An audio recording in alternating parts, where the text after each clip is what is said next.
Friends, welcome back to my YouTube channel. ಎಲ್ಲರೂ ಹೇಗಿದ್ದೀರಾ? ಎಲ್ಲರೂ ಚೆನ್ನಾಗಿದ್ದೀರಾ ಅಂತ ಅಂದ್ಕೊಂಡಿದ್ದೀನಿ. ಸೊ ಇವತ್ತು ನಾನು ನಮ್ಮ ಬೆಂಗಳೂರಲ್ಲಿ ಒಂದು ಹೊಸದಾಗಿ ಕನ್ಸ್ಟ್ರಕ್ಟ್ ಆಗಿರೋ ಒಂದು ರೆಸ್ಟೋರೆಂಟಿಗೆ ಹೋಗ್ತಾ ಇದ್ದೀನಿ. ಸೊ ಅದಕ್ಕೆ ಮಾರ್ನಿಂಗ್ ಬೆಳಗ್ಗೆ ಎದ್ದು ಹೊರಟಿದ್ದೀನಿ. ಇವತ್ತು ಒಂದು ವ್ಲಾಗ್ ಮಾಡೋಣ ಅಂತ ಅಂದ್ಕೊಂಡೆ. ಅದಕ್ಕೆ ಇವಾಗ ರೆಡಿಯಾಗಿ ಬಂದಾದಮೇಲೆ ಮೆಟ್ರೋದಲ್ಲಿ ಹೋಗ್ತಾ ಇದ್ದೀನಿ. ನಾನು ವ್ಲಾಗ್ ಮಾಡೋಣ ಅಂತ ಇವಾಗ ಜಸ್ಟ್ ಸ್ಟಾರ್ಟ್ ಮಾಡಿದ್ದೀನಿ. ನೀವಿವಾಗ ಆಲ್ರೆಡಿ ತಮ್ನೇಲಲ್ಲಿ ನೋಡಿರ್ತೀರಾ, ಬಟ್ ಆದರೂ ಆ ರೆಸ್ಟೋರೆಂಟ್ ಎಲ್ಲಿ ಲೊಕೇಟ್ ಆಗಿದೆ, ಯಾವ ಜಾಗದಲ್ಲಿದೆ ಅಂತ ನಾನು ನಿಮಗೆ ಕ್ಲಿಯರ್ ಆಗಿ ಈ ವಿಡಿಯೋದಲ್ಲಿ ನಾನು ನಿಮಗೆ ಫುಲ್ ಇನ್ಫಾರ್ಮೇಶನ್ ಕೊಡ್ತೀನಿ. ಸೊ ಈ ವಿಡಿಯೋನ ಮಿಸ್ ಮಾಡದೆ ಎಲ್ಲರೂ ನೋಡಿ, ಮತ್ತೆ ಈ ವಿಡಿಯೋನ ಲೈಕ್ ಮಾಡಿ, ಶೇರ್ ಮಾಡಿ, ಮತ್ತೆ ಕಮೆಂಟ್ ಮಾಡಿ.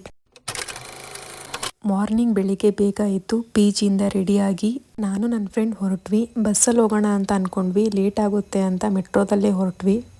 ಇವತ್ತು ನಾನು ಬಂದಿರೋ ಜಾಗ ಟೈಗರ್ ಏರೋ ರೆಸ್ಟೋರೆಂಟ್. ಬೆಂಗಳೂರಲ್ಲಿ ಹೊಸದಾಗಿ ಕನ್ಸ್ಟ್ರಕ್ಟ್ ಆಗಿದೆ.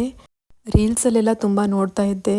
ಸೊ ಇದು ಹೊಸದಾಗಿ ಕನ್ಸ್ಟ್ರಕ್ಟ್ ಆಗಿರೋದು, ನೋಡೋಣ ಹೆಂಗಿರುತ್ತೆ, ಫುಡ್ ಹೇಗಿರುತ್ತೆ, ರೆಸ್ಟೋರೆಂಟ್ ಹೇಗಿರುತ್ತೆ ಅಂತ ನೋಡೋಣ ಅಂತ ನಾನು ನನ್ನ ಫ್ರೆಂಡ್ ಇವತ್ತು ಹೊರಟೆ ಬಂದ್ವಿ. ನಿಜವಾಗ್ಲೂ ಬಂದಿದ್ದಕ್ಕೂ ವರ್ತ್ ಇಟ್ ಅಂತ ಹೇಳ್ಬೋದು. ಈ ರೆಸ್ಟೋರೆಂಟ್ನ ಬನ್ನೇರುಘಟ್ಟ ರೋಡಲ್ಲಿ ಕನ್ಸ್ಟ್ರಕ್ಟ್ ಮಾಡಿದ್ದಾರೆ. ಸೊ ಹೈವೇ ರೋಡಲ್ಲಿ ಹೋಗುವಾಗನೇ ಸಿಗುತ್ತೆ. ನೀವು ಆರಾಮಾಗಿ ಕಾರಲ್ಲಿ ಇಲ್ಲಾಂದರೆ ಕ್ಯಾಬ್ ಬುಕ್ ಮಾಡಿ ಬಸ್ಸಲ್ಲಿ ಯಾವುದ್ರಲ್ಲಿ ಬೇಕಾದರೂ ಹೋಗ್ಬೋದು. ಫಸ್ಟ್ ನಾವು ಹೋದ ತಕ್ಷಣ ಟಿಕೆಟ್ ಸೆಂಟ್ರಿಗೆ ಹೋದ್ವಿ. ಸೊ ಅವರು ಸ್ವಲ್ಪ ವೆಯ್ಟ್ ಮಾಡಿ ಅಂತ ಹೇಳಿದರು. ಅದಕ್ಕೆ ನಾವು ವೆಯ್ಟ್ ಮಾಡೋದು ಬೇಡ, ಸ್ವಲ್ಪ ಫೋಟೋಸ್ ವೀಡಿಯೋಸ್ ತಗೊಳ್ಳೋಣ ಅಂತ ಸ್ವಲ್ಪ ಫೋಟೋಸ್ ವೀಡಿಯೋಸ್ ಎಲ್ಲ ತಗೊಂಡೆ. ನಾನು ವೀಡಿಯೋಸ್ ಎಲ್ಲ ಮಾಡಿಕೊಂಡೆ. ಸೊ ಅದಾದಮೇಲೆ ಜನರು ಸ್ವಲ್ಪ ಕಮ್ಮಿ ಆಗ್ತಾ ಬಂದರು. ಅದಾದಮೇಲೆ ಟಿಕೆಟ್ ಸೆಂಟ್ರಿಗೆ ಹೋಗಿ ಟಿಕೆಟ್ನ ಬೈ ಮಾಡಿದ್ವಿ. ಟಿಕೆಟ್ ಬೈ ಮಾಡಿ ಆದಮೇಲೆ ನಮಗೆ ಸೀರಿಯಲ್ ನಂಬರ್ ಕೊಟ್ಟಿದ್ರು. ಸೊ ನಿಮ್ಮದು ಸೀರಿಯಲ್ ನಂಬರ್ ಬಂದಾಗ ನಾವು ಕರಿತೀವಿ, ಅಲ್ಲಿ ತನಕ ವೆಯ್ಟ್ ಮಾಡಿ ಅಂತ ಹೇಳಿದರು. ಸೊ ಅದಕ್ಕೆ ಮತ್ತೆ ವಾಪಸ್ ಬಂದು ಫೋಟೋಸ್ ವಿಡಿಯೋಸ್ ಎಲ್ಲ ಮಾಡಿಕೊಂಡೆ ನಾನು. ಈ ರೆಸ್ಟೋರೆಂಟ್ನ ಒಳ್ಳೆ ಸ್ಪೇಷಿಯಸ್ ಜಾಗದಲ್ಲಿ ಕಟ್ಟಿರೋದ್ರಿಂದ ಆರಾಮಾಗಿ ನಾವು ಟೈಮ್ ಸ್ಪೆಂಡ್ ಮಾಡ್ಬೋದು.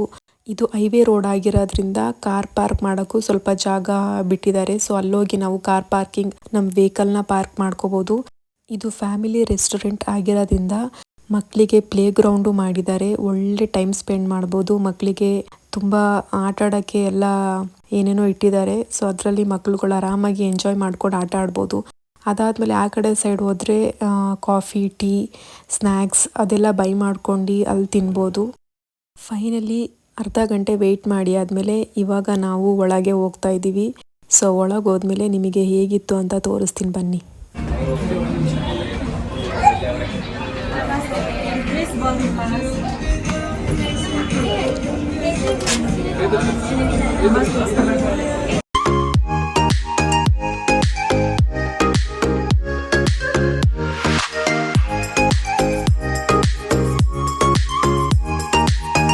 ಇವಾಗ ಜಸ್ಟ್ ಒಳಗೆ ಬಂದು ಎಂಟರ್ ಆದ್ವಿ. ಸೊ ಇದು ನಿಜವಾಗ್ಲೂ ನಾವು ಏರೋಪ್ಲೇನಲ್ಲಿ ಹೇಗೆ ಜರ್ನಿ ಮಾಡ್ತೀವಿ ಅದೇ ಫೀಲ್ ಕೊಡುತ್ತೆ.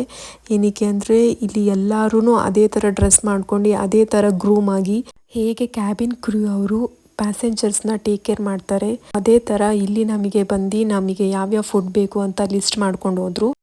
ಮೆನ್ಯೂ ಕಡೆ ನೋಡೋಕೆ ಹೋದರೆ ಫುಡ್ ಎಲ್ಲ ಅಫೋರ್ಡಬಲ್ ಪ್ರೈಸಲ್ಲೇ ಇತ್ತು. ಸೊ ಸ್ನ್ಯಾಕ್ಸ್ ಮತ್ತು ಐಸ್ ಕ್ರೀಮ್ಸ್, ಜ್ಯೂಸ್ ಎಲ್ಲದೂ ಅಫೋರ್ಡಬಲ್ ಪ್ರೈಸಲ್ಲೇ ಇತ್ತು. ಬಟ್ ವೆಜ್ ಐಟಮ್ಸ್ ಯಾವುದೂ ಇರಲಿಲ್ಲ, ನಾನ್ ವೆಜ್ ಐಟಮ್ಸೇ ಇದ್ದಿದ್ದು. ಸೊ ಅದಕ್ಕೆ ನಾವು ರೋಟಿ ಮತ್ತು ಚಿಕನ್ ಕರಿನ ಆರ್ಡರ್ ಮಾಡಿದ್ವಿ. ಮತ್ತು ಐಸ್ ಕ್ರೀಮ್ ಮತ್ತು ಜ್ಯೂಸ್ನ ಅದಾದಮೇಲೆ ಆರ್ಡರ್ ಮಾಡಿದ್ವಿ. ಫಸ್ಟು ರೋಟಿ ಆರ್ಡರ್ ಮಾಡಿದ್ವಿ. ನಿಜವಾಗ್ಲೂ ಟೇಸ್ಟ್ ಮಾತ್ರ ಸಕ್ಕತ್ತಾಗಿತ್ತು.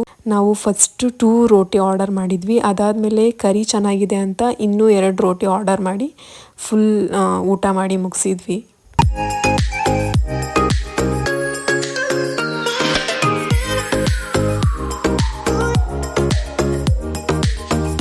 ಊಟ ಎಲ್ಲ ಮುಗಿಸಾದ್ಮೇಲೆ ನಾನು ಒಂದು ಪಿಸ್ತಾ ಶೇಕ್ ಆರ್ಡರ್ ಮಾಡಿದ್ದೆ.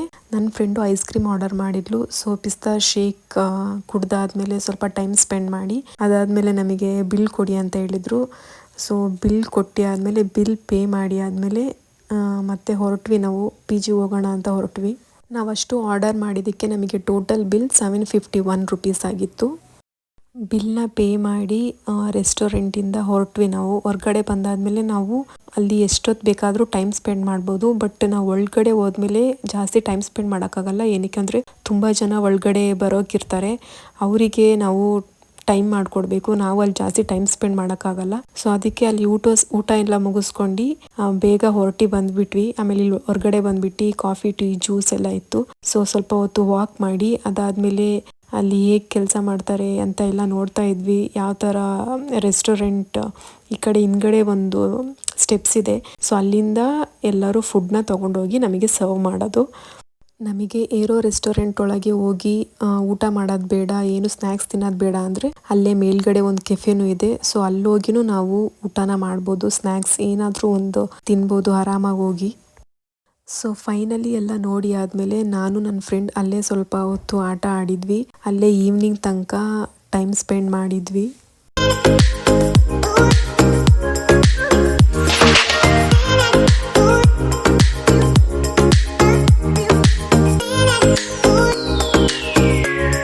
ನಿಮಗೂ ಯಾರಿಗಾದರೂ ಈ ರೆಸ್ಟೋರೆಂಟ್ಗೆ ಹೋಗಬೇಕು ಅಂದರೆ ಇದು ಬನ್ನೇರುಘಟ್ಟದಲ್ಲಿ ಕನ್ಸ್ಟ್ರಕ್ಟ್ ಆಗಿದೆ. ಸೊ ಎಲ್ಲರೂ ಹೋಗಿ ಚೆನ್ನಾಗಿ ಟೈಮ್ ಸ್ಪೆಂಡ್ ಮಾಡ್ಕೊಂಡು ಒಳ್ಳೆ ಊಟನ ಮಾಡಿ. ನಿಜವಾಗ್ಲೂ ನನಗಂತೂ ತುಂಬ ಇಷ್ಟ ಆಯಿತು. ಊಟದಿಂದ ಹಿಡ್ದು ಎಲ್ಲ ಕ್ಲೀನಿಂಗ್ ಎಲ್ಲ ನೋಡಿದರೆ ನಿಜವಾಗ್ಲೂ ಒಳ್ಳೆ ರೆಸ್ಟೋರೆಂಟ್. ಚೆನ್ನಾಗಿ ಟೈಮ್ ಸ್ಪೆಂಡ್ ಮಾಡ್ಕೊಂಡು ಬರ್ಬೋದು. ಫ್ರೆಂಡ್ಸ್ ಜೊತೆ, ಫ್ಯಾಮಿಲೀಸ್ ಜೊತೆ, ಯಾರ ಜೊತೆ ಆದರೂ ಹೋಗಿ ಒಳ್ಳೆ ಟೈಮ್ ಸ್ಪೆಂಡ್ ಮಾಡ್ಕೊಂಡು ಬರ್ತೀರಾ ಅಂತ ಹೇಳ್ತೀನಿ ನಾನು. ಸೊ ಈ ವಿಡಿಯೋ ಎಲ್ಲ ಮುಗಿಸ್ಕೊಂಡು ಮತ್ತೆ ನಾನು PG ಹೊರಟೆ, ಮೆಟ್ರೋದಲ್ಲೇ ಹೊರಟೆ. ಈ ವಿಡಿಯೋ ನಿಮಗೆ ಇಷ್ಟ ಆಗಿದ್ರೆ ಲೈಕ್ ಮಾಡಿ, ಶೇರ್ ಮಾಡಿ, ಕಮೆಂಟ್ ಮಾಡಿ, ಮತ್ತೆ ನನ್ನ ಯೂಟ್ಯೂಬ್ ಚಾನಲ್ನ ಸಬ್ಸ್ಕ್ರೈಬ್ ಮಾಡಿ. ಹೀಗೆ ನನಗೆ ಸಪೋರ್ಟ್ ಮಾಡಿ. ಮತ್ತೆ ನಾನು ನಿಮಗೆ ಇನ್ನೊಂದು ವಿಡಿಯೋದಲ್ಲಿ ಸಿಗ್ತೀನಿ. ಅಲ್ಲಿ ತನಕ ಎಲ್ರಿಗೂ take care, bye bye, have a nice day.